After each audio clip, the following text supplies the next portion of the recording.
Public Relations of the Australian Army presents War Correspondent.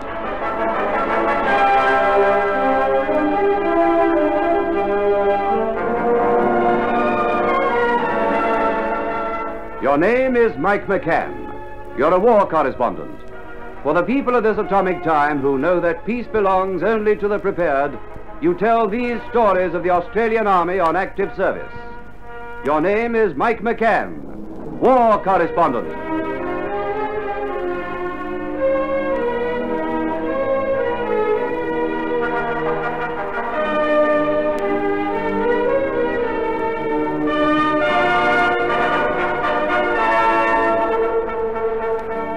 I'm Mike McCann.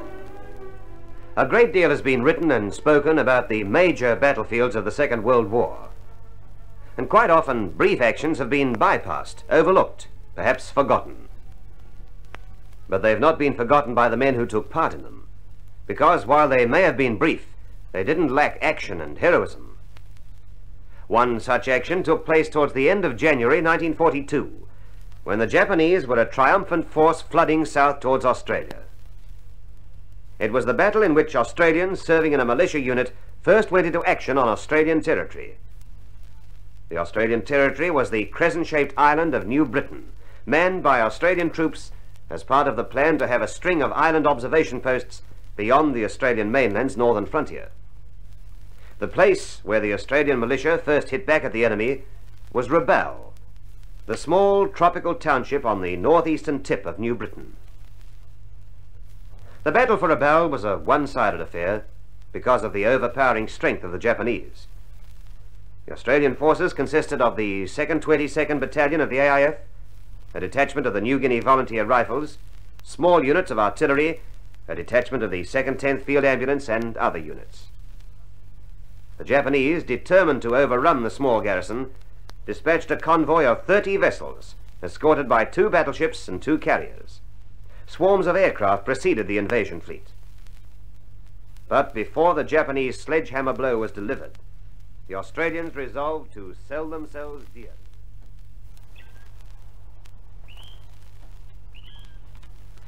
Dear Marge, I am writing this letter from the same place. And as you see by the date, it is January the 4th. We're just having a bit of a rest after breakfast, which was truly tropical, with pawpaw, bananas, and pineapples from the local gardens. Sitting up in front of me is an ugly-looking Chinese idol, which I picked up down in the bung. That's what we call the market, in you-know-where. I'm perched up on the side of a mountain overlooking the coconut plantation on the coast. The sea is as blue as your eyes, and peaceful looking. I'll bet it's not too peaceful when the big volcanoes we can see go into action. We've seen an occasional Jap plane over pretty high up, but I suppose the Japs are too busy up around Malaya to bother us. Hello, Private Mackenzie, number 30 Pip here. Oh, it's you, Jacko. What's on? Another Reco having a squiz? Was that a fact? How many did you say? 22 of the coots. Well, this could be the real thing. Sure, I'll be keeping a good lookout. Okay, keep your head down. Slit trenches, fellas. 22 Jap bombers headed in towards Rabaul. Hey, Macca, aren't you coming into the slit trench? No, I gotta keep my glasses on the approaches to the harbour. They reckon the Japs might be gonna have a go at landing. Hey, I can see the planes. Yeah, a whole flock of them. You sure they're Japs? Well, they're not cockatoos. No, you're the only galah around these parts. We've got aircraft of our own, you know. Listen, Piccone, maybe you can tell an ice cream cone from a nut fruit sundae, but I happen to have had a look at the aircraft identification charts, and if those kites up there are Wirraways, I'll go he. Anyway, we haven't got that many kites. Now get your head down. They're almost overhead. Look at them. Perfect formation. That's a lot of airplanes up there, Macca. Where are they heading for? I'll ring them up and ask them. How would I know, you dope? Just asking an opinion, that's all. Our fighters are taking off down at Lakunai Airfield. 2 Wirraways. Now, there they go. Hey, it's the airfield. It's the airfield the Japs are going for. Listen to that. That's our guns opening up. They're all 3 inches. Lieutenant Selby's pea shooters are onto them. Any hits, Macker? No, the bursts are under the kites. Our old guns can't reach them. Hello, there go the eggs. Come and have a look. Hells, Bill, they're giving the airfield a pasting. Under the airfield. Blowing the native compound to pieces. What a shambles.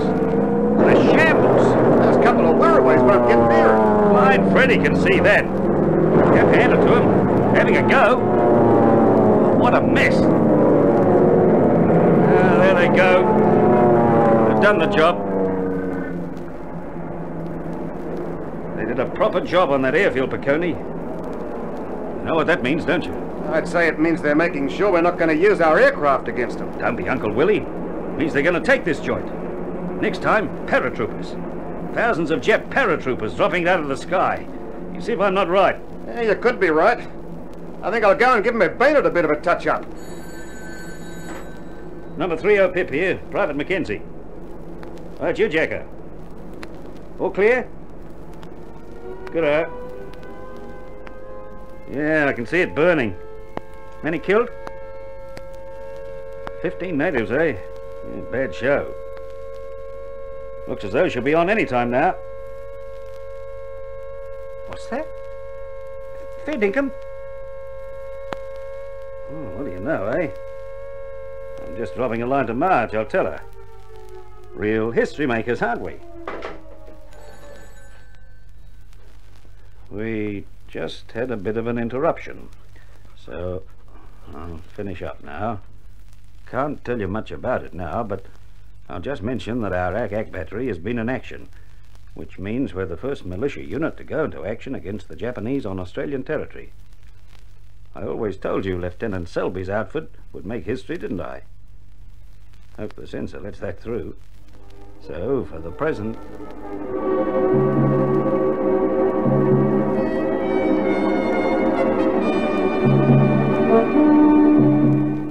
It was January the 4th, 1942, when Lieutenant D.M. Selby's anti-aircraft militia unit of 2 officers and 51 men opened fire on the 22 Japanese bombers.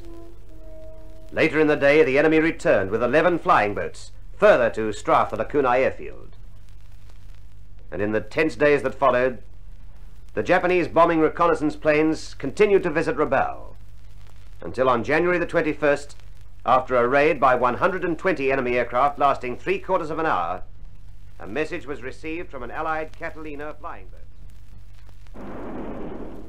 Who's there? Oh, Colonel Carr, come in. I'll put you in the picture. Rather a gloomy one, too, I'm afraid. Colonel Scanlon here, Commander, Headquarters, New Guinea. Yes? Yes? I've received that message, thank you. I have Colonel Carr, Commander of the 2nd 22nd Battalion, with me right now. I'll brief him on the situation. Any further information must come immediately to me. Thank you. Well, Colonel, that was our signalers on the wire.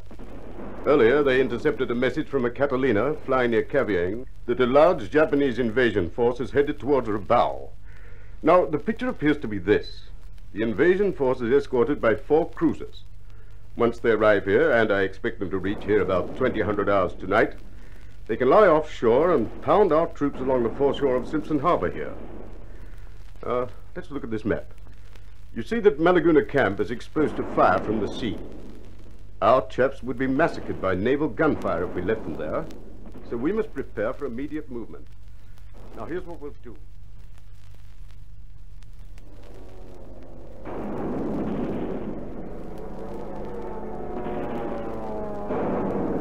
They're taking a pasting over on the Parade Point coastal defense guns. Real pasting. That's a sure sign that the Japs are going to come in by sea. Last time it was to be by paratroops, Macker. I can't help it if the Jap generals keep changing their minds, Piccone. I'll be right this time, you just watch. What happened? That was a big one. What went up? No. Smoke everywhere down there in the town and on the airfield.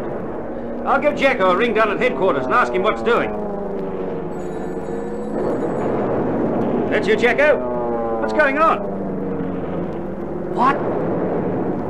You fed dinkum? No sign of him from here. Oh, that's lovely. Just plain beaut, isn't it? Okay, but keep us posted. We don't want to be left here like shags on a rock. What's the glad tidings? You look as though you won the lottery. You got that bayonet of yours sharpened up, McConey? Only like a razor. And you're gonna need it. That's what I reckon when they gave it to me. At any time now. Jacko tells me that Major McLeod from headquarters has sighted the invasion convoy. Destroyers, cruisers, transports, aircraft carrier. About 20 ships so far, steaming up the coast. We'd have seen them from here, Macca. Well, I don't think so. Major McLeod sighted them through a coastal battery telescope. It's more powerful than these glasses we've got. Anyway, they're certain. They're blowing up the airfield and ammo dumps. That's what all the noise is about. Things are crook, eh? You can say that again, but you haven't heard the worst of it. Come on, give. We got to destroy our guns. Lieutenant Selby has to blow up our anti-aircraft guns. But they can't do that. Well, apparently we're moving. Can't take them with us. That's the word. But those guns are historic. They're the first militia guns ever to fire at the enemy on Australian territory. You told me that yourself. If I told you, it'd be right, Piccone. And now I'm telling you, we're getting ready to make a stand on the beach. Doing a bit of the scorched earth stuff before we move. That's the way I see it. That'll be Jacko. Grab it. Ah, panic. That's you, Jacko?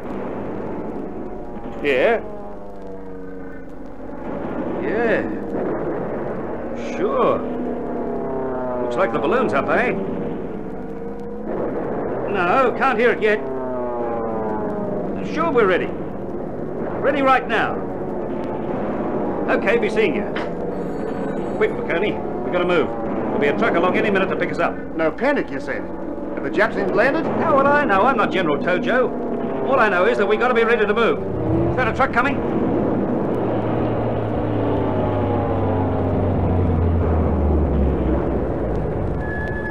Come on, let's climb on. There's Lieutenant Selby in the cabin. What's doing, sir? Japs expected tonight. We've destroyed our guns. From now on, we're infantry. Come on. I told you that bayonet of yours would come in useful, Piccone, didn't I? You're always right, Macca. Yeah. And I reckon we're in for some real strife any time now. Yeah, you're always right, but I got the feeling you're extra right this time. So have I. That's what's worrying me.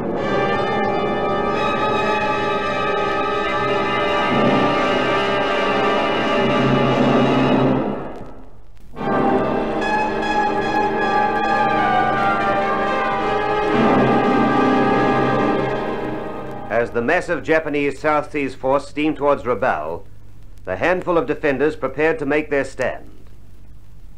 Installations too valuable to fall into enemy hands were destroyed. Sadly, gunners destroyed their guns and then dug weapon pits so they could fight in support of the infantry. Roadblocks were erected, anti-tank guns set up, and mortars mounted to support machine gun sections. In their positions, prepared to resist the Japanese landing which they knew must come, the Australian soldiers watched the civilians from Rabaul making their way from the burning town under a rolling cloud of black smoke. And then, at night, a thin drizzle of rain began falling. What's the time, Macca? Midnight. You hear what I hear? Yeah, Jap aircraft. Don't know what he's coming for. Nothing left to bomb. Pitch black anyway. Couldn't see anything. Yeah, black as the inside of a plum pudding. The harbour out there could be swarming with Japs. We wouldn't know. Sure we'd know. You could smell them. They reckon that dried fish they eat gives them a breath 50 feet long. That's a very long breath, Macca. You doubting me? What's happening? That Jap plane up there. He's dropped a flare. Look at it. Lighting everything up bright as day. Yeah, I got eyes too, but what's he done that for? Paratroopers, that's what. You see if I'm not right. Bright as day. But it's fading. You see? I'm right. She's darker than ever now. Hey, Piccone, you see what I see? What's that? Out there in the harbour. Lights. Lights. Dim lights. That's them. Very light. That's the signal. They're landing. And they're not paratroopers, Macca. Well, how do we know? It's dark. They might be naval paratroopers. Anyway, cut the chatter. She'll be on any minute.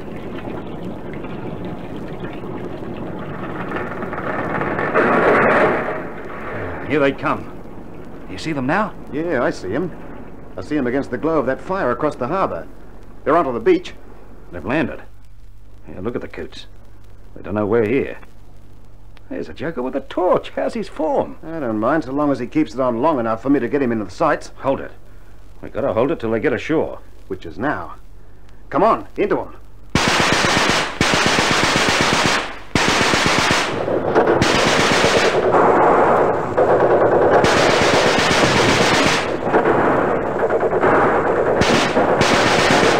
Slaughter, man. Pure, unadulterated slaughter. Yeah, they didn't expect that. They were foxing. Here they come.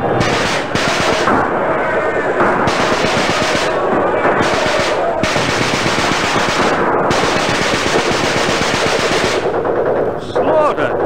It's too easy. That's what you said last time. Then they jumped up and came at us. Maybe I was a little premature. But they're done now. Here they come again. This time we make sure, eh? We just keep firing.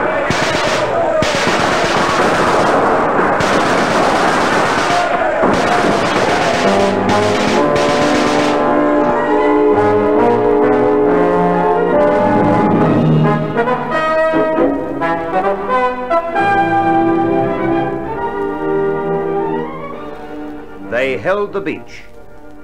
But the Japanese, following his usual infiltration tactics, slipped away from the fiercely defended areas and moved quickly and silently behind the prepared positions, cutting Australian telephone lines.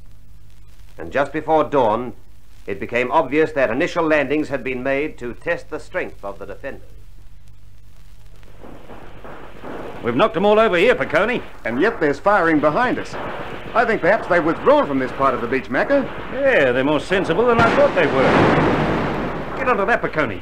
Green flare gone up. That's not one of ours. Ah, it must be Japanese. And what does it mean?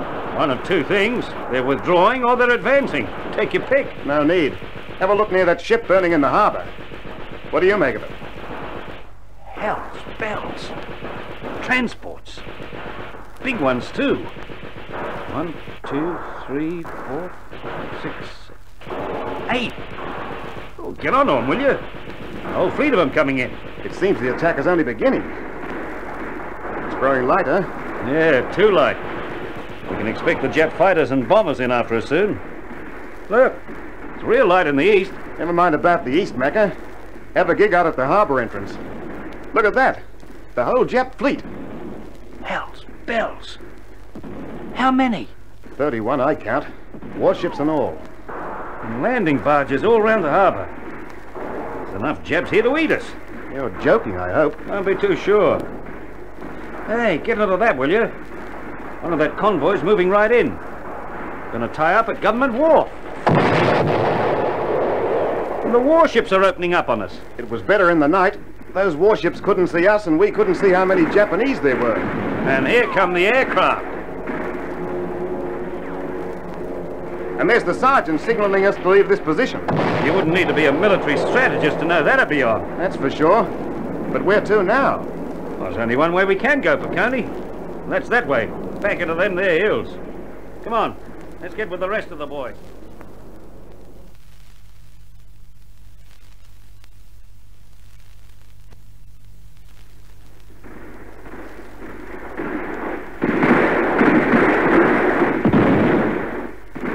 Japanese everywhere, Macca. You kidding? I've often heard about Japan's teeming millions, but I never expected to strike them. Where do we go from here? Well, like you said earlier, only one way to go, and that's into the mountains. We've just got to follow orders and withdraw with the other units. Well, there's Lieutenant Tolmer up ahead with his pioneers. They're onto something. They'll be withdrawing too. This Kokopo Ridge road will take us right back into the hills. We should stick with Mr. Tolmer's mob. That makes sense. We'll catch up with our own bloke sooner or later. Wait a sec. What's going on up there? A couple of booms coming down the track. And Japs, get out!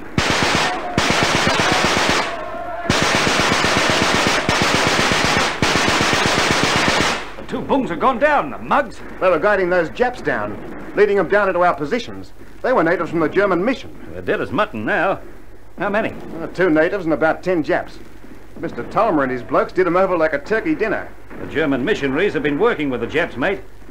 They reckon that Lieutenant Lawson, the 2nd 22nd Intelligence bloke, saw the German missionary shaking hands with a Jap officer this morning. Fair income. The Germans will learn. Come on, let's catch up with Mr. Tolmer's blokes. Hey, you blokes! Piccone and myself are from the Ack unit. They told us to withdraw from the beach and we missed the rest of our unit. Mind if we string along with you? Be in it. These blokes are going to try to recover a couple of transport units that have been cut off near Tullica Gap. Never a dull moment with Tolmer's turnout. You see, Piccone, you'll have a chance to use that bayonet yet. See if I'm not right. I think it's on the cards, Macca. But where is this transport they're going to recover? At the moment, I don't know. But by the way we're heading, I'd say it's up along this track somewhere. Near here. Don't like our chances much. The Japs seem to be pretty well dug in around this neck of the woods. But I'll tell you something, Macca. It doesn't seem to be worrying these blokes much. There's that bloke up ahead with a Tommy gun. Well, look, Piccone, I'm not from the Army's personnel department. Which bloke? Better up there with a Tommy gun. Oh, him. He's a one-striper. Oh, I've noticed that. Bloke named Simpson. Comes from Geelong, in Victoria. I'll tell you something. I'm not very interested in where he comes from. Where he's going to now is what interests me. Plain as day. He's going up the track to get those trucks. But the Japs. Maybe you're a good Sunday mixer, Piccone, but you're no military strategist. See? Simple. Look how he's doing it. They'll never make it, Macca.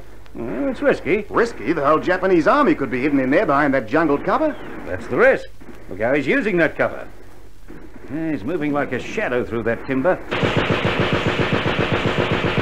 Oh, quick on the trigger, that Simpson. Hosed him with a Tommy gun. How many would you say he knocked off there, Piccone? Oh, 10, maybe a dozen. He's right in among the Japs now. He ought to keep out of it. Get out while the going's good. He's after a couple of transports, Piccone. He has to keep going. But... Ah, he's Jake. Another mob of Japs. How many this time? About the same. About another 10 Japs. He bowled them over like steam. Like I said, he's quick on the trigger. What's he going to do now? I can't see him now, Macca. But I can still hear him. Those are the transports, Macca. They got them. That was the man's intention, Piccone. Here they come, driving like a bat out of hell. That's a bloke named Clinton driving. Another Victorian. Comes from Heidelberg. I don't care where he comes from, just as long as he gets here. And I don't know whether he's going to make it. He'll make it, as long as we give him a hand. Come on, let's keep those Japs' heads down as the boys bring the trucks down the road.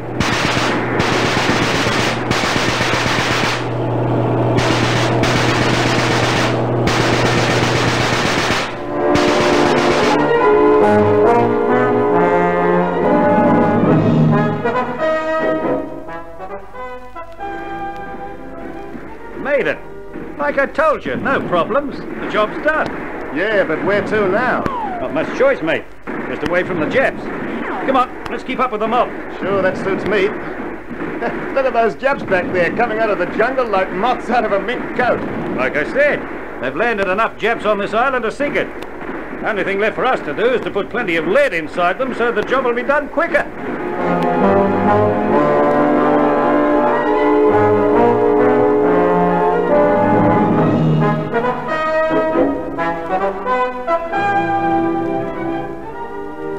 The small garrison retreated before the overwhelming weight of the enemy.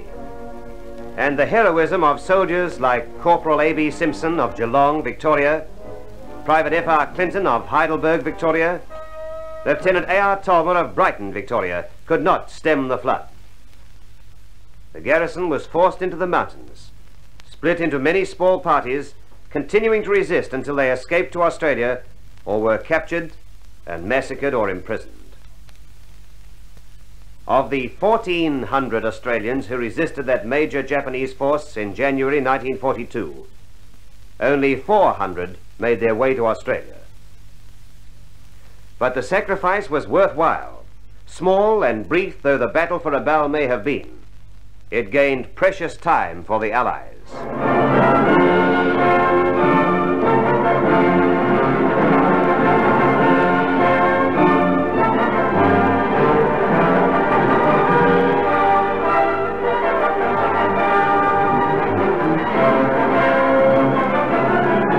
War Correspondent, recorded by Robert Peach Productions, is presented for your entertainment by the Australian Army's Directorate of Public Relations.